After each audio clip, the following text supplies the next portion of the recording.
Previous conflicts between Hamas and Israel have ended through mediation by powers with a keen interest in West Asian peace. It's a time of tense diplomacy, the casualties on both sides, Hamas killing hundreds as well as taking hostages and Israel hitting back with deadly force, complicates any mediation plans. On Wednesday, Palestinian militant group Hamas claimed to have released an Israeli woman and her 2 children.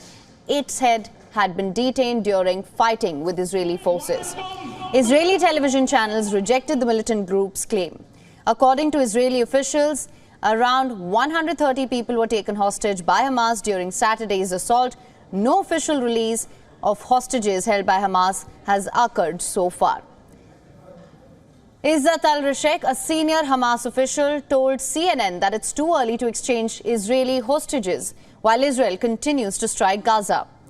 Death, damage and suffering have been caused to both sides in the escalating hostilities between Hamas and the Israeli military. However, this remains a hugely asymmetric struggle. Israel is already exacting revenge through relentless airstrikes and gearing up for a ground offensive. There is a moment when Hamas will need to find a way out, including for the sake of its own population. Who will pay the highest price then? The role of regional kingpin Saudi Arabia remains hugely sensitive. Some analysts suggest moves to normalize the kingdom's own relationship with Israel could have been one of the motivations for the attack by Hamas. Saudi Arabia's crown prince and Iran's president spoke by phone about the war between Israel and Hamas early Thursday, their first call since the surprise rapprochement in March. According to Saudi press agency, Prince Mohammed bin Salman told Ibrahim Raisi that Riyadh is communicating with all international and regional parties to stop the ongoing escalation. He's also stressed that the kingdom's firm position towards supporting the Palestinian cause remains. Iran has long financially and militarily backed Hamas but insists it had no involvement in Saturday's assault. As per reports, Egyptian foreign minister and his Iranian counterpart discussed the ongoing military escalation. Egypt has a peace treaty with Israel and also borders the Gaza Strip, a Hamas stronghold. Egypt has in the past repeatedly been called upon to act as the mediator, with Cairo also happy to add to its diplomatic prestige. Egyptian president recently spoke with his UAE counterpart, agreeing to intensify discussions and diplomatic efforts to stop military escalation. Qatar, which provides the Gaza Strip with crucial financial aid, could also have a role here. U.S. National Security spokesperson John Kirby stated White House is in touch with countries like Qatar on hostage recovery. A Qatari foreign ministry spokesperson recently stated it was too soon to start brokering talks on a potential prisoner exchange between Israel and Hamas. The United States, it's seen less as a potential solution, with the prickly relations between Netanyahu and Biden administration presenting an immediate problem. On Wednesday, Joe Biden urged Benjamin Netanyahu to follow the rules of war after the Israeli Prime Minister vowed to destroy Hamas. After Israel, U.S. Secretary of State Antony Blinken will visit regional ally Jordan, the kingdom has a peace treaty with Israel. Into this mix comes Turkey, with Erdogan always keen to shine on the global stage and present a friendlier face to the world. Turkey, under President Recep Tayyip Erdogan, has sought to warm ties with Israel, even as it keeps up contact with Hamas. Russian president said the Israel-Gaza conflict showed the failure of Washington's West Asia policy. Putin called the creation of an independent, sovereign Palestinian state a necessity. China's Middle East envoy said Beijing is seeking to work with Egypt to help ease the Israel-Hamas war.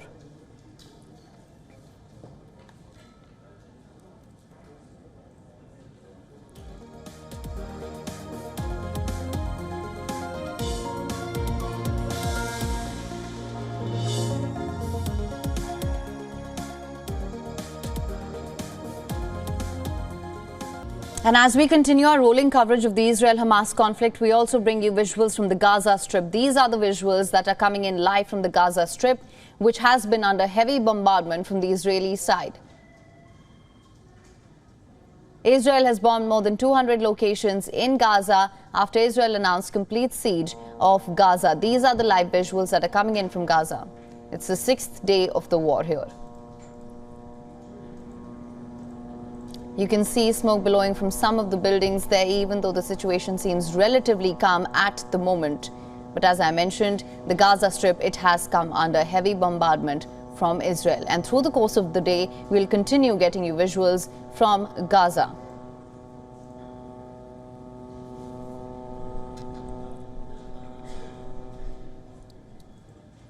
Also, for more on this, we spoke to Ramzi Baroud, who's a journalist and the editor of the Palestine Chronicle. We asked him what the situation on ground is and what he has been hearing from his friends and his people on ground.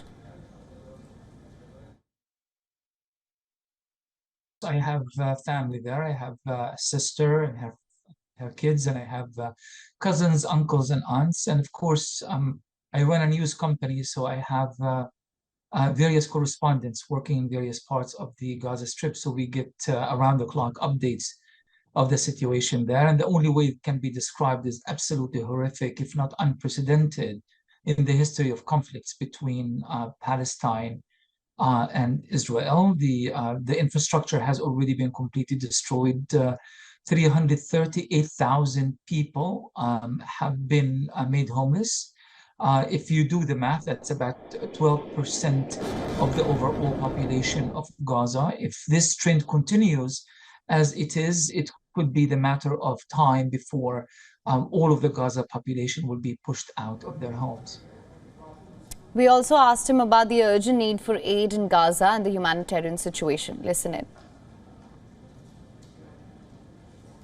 The United Nations also very recently, about an hour or so ago, they said the situation is extremely difficult, and they called for an urgent humanitarian truce.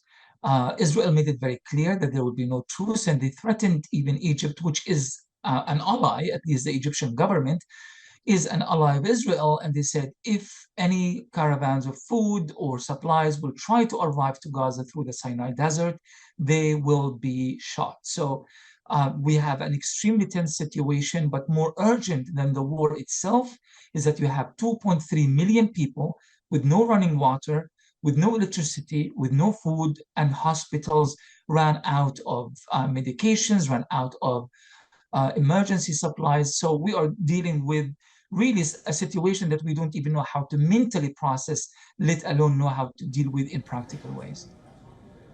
Mr. Baroud also shared his insights on the prospects of a ceasefire.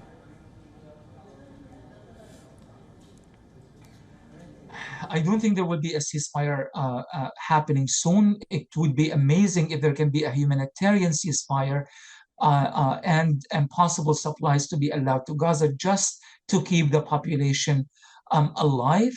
But I don't think Israel is going to settle for a ceasefire anytime soon, simply because they feel that they need to avenge what has happened.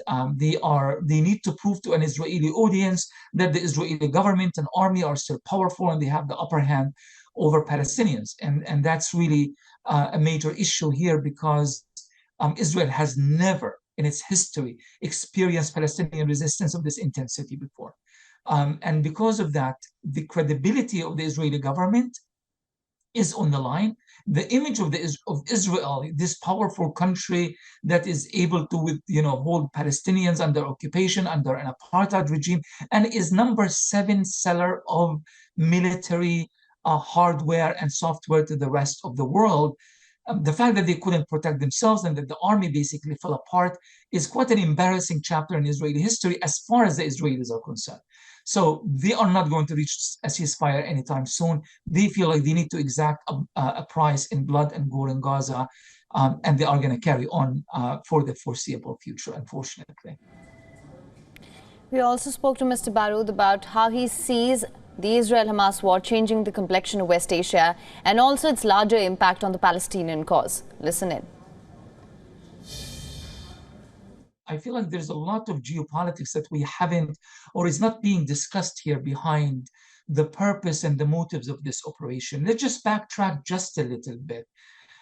The Arabs have been normalizing with Israel at a rapid speed. Muslim, Asian, African, and other Middle Eastern countries have been kind of slowly inching closer to Israel. And there has been some kind of consensus, maybe is not declared, at least by many of these countries, is that we really don't need Palestinian consent, or we don't need to resolve the Palestinian struggle in order for us to normalize with Israel. Because Israel is way too important as a geopolitical actor in the Middle East, as a close ally of the United States, as a powerful country militarily, as a thriving economy, as an economy that's able to produce a lot of IT and other technologies. for us to marginalize Israel for the Palestinians. Who are the Palestinians anyway? They are refugees, they are oppressed, and they are, at best, they are victims.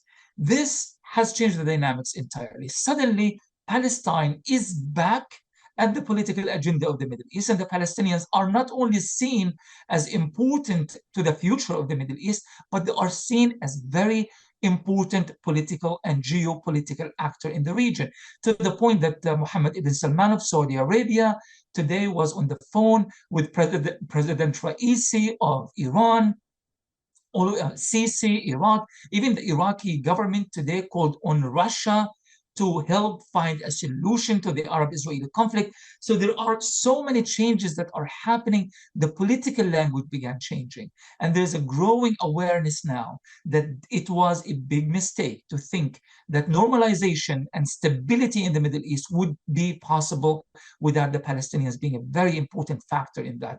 That's the timing of the operation by Hamas, and I think it has already achieved many of its purposes. WION is now available in your country. Download the app now. Get all the news on the move.